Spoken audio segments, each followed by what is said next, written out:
আমরা হইলাম রাজমিস্ত্রি গাঁও গ্রামে কাম করি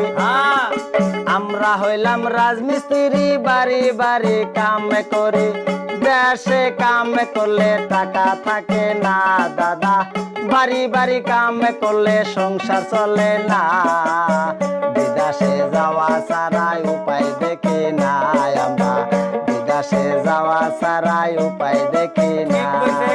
আমরা হইলাম রাজমিস্ত্রি দেশ বিদেশে কাম করি আমরা হইলাম রাজমিস্ত্রি বাড়ি বাড়ি কাম করি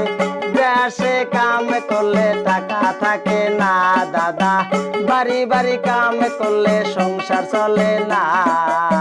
বিদেশ যাওয়া ছাড়াই উপায় দেখি না আমরা বিদেশে না